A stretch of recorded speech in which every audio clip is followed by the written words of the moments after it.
Chairperson Tarique Rahman যেভাবে আমাদের নির্দেশনা দিবে আমরা সেভাবেই রাজপথে আন্দোলন করব।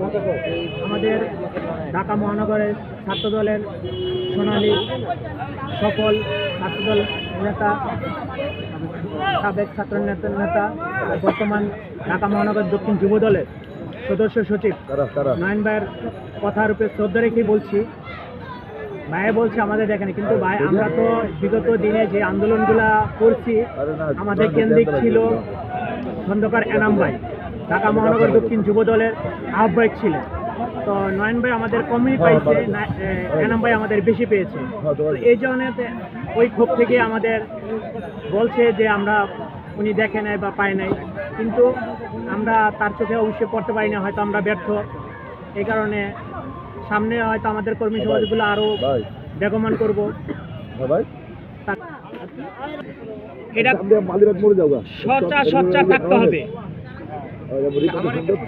আমাদের যুবদল, ছাত্রদল বা অন্যান্য দল থেকে যে যে প্ল্যাটফর্ম থেকে তারা আসবে, তাদের স্বাধীনতা ফিরে পাবে। আমাদের হয়েছে কি এখনো আমাদের ওই রকম ভাবে, কারণ আমরা এখন মানুষের কাছে আমরা যাচ্ছি। আমরা বিগত দিন 16 বাসায় ছিলাম না, রাজপথে শুধু আমাদের কর্মসূচি পালন করার জন্য আমরা রাজপথে নামতাম। এর বিদায় আমরা এলাকায় মুখ করতে পারতাম না, ফ্যামিলির সাথে যোগাযোগ করতে পারতাম না, মা বাবার কাছে আসতে পারতাম না, জনগণের কাছাকাছি যেতাম না। আমাদের নেতা কর্মীদের আমাদের পলায় খবর দিতে হতো, রাজপথে আসতে হতো।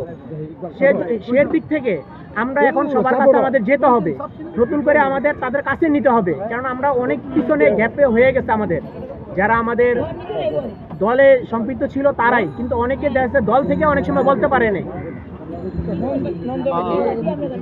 সিনিয়র নেতৃত্ব পরবর্তীতে আমরা সবার সাথে অ্যাড করে সব সাধারণ জনগণের সাথে যেভাবে আমরা আমাদের কাছে নিয়ে আসা যায়, যে বিগত দিনগুলো আমরা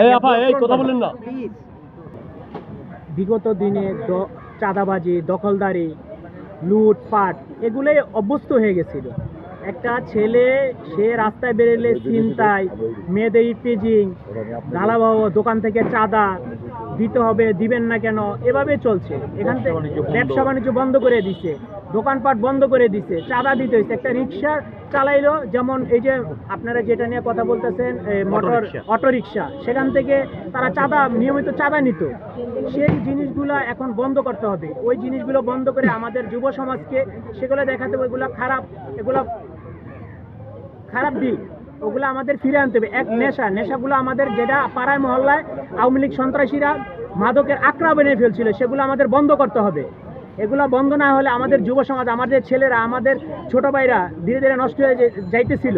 যে থেকে এখন আমাদের প্রশাসনের সহায়তায় আমরা যুবদল, আমাদের অঙ্গ সংগঠন যারা আছে, আমাদের প্রশাসনকে সামনে নিয়েই এগুলো আমরা মোকাবেলা করব কঠোর হাতে। যুবদল 11 নম্বর ওয়ার্ড যুবদল। আসসালামু আলাইকুম রহমতুল্লাহ।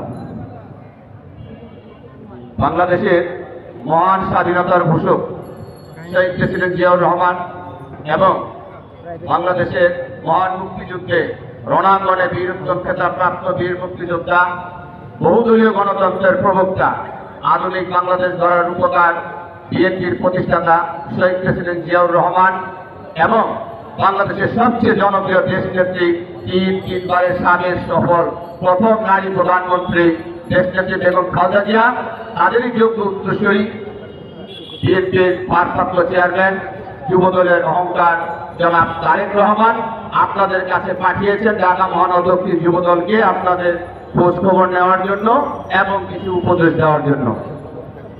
আমি বক্তব্য শুরুর আগে আমার রাজনৈতিক গুরু তার সম্বন্ধে একটু কথা বলতে চাই। এই বৃহত্তর মতিঝিল থানা নেতৃত্ব দিয়েছেন দীর্ঘ সময় ধরে ইসুদ্দিন জলিল কালু ভাই, যার হাত ধরে আমি রাজনীতি এসেছি। তিনি শুধু নেতাই নন, তিনি নেতা কর্মীদের ভালোবাসতেন এবং তাদেরকে বক্তৃতা শিখিয়েছেন। আমাদের ক্লাবে গিয়ে বক্তৃতা শিখিয়েছেন এবং বক্তৃতা বলার জন্য স্পেস তৈরি করে দিতেন।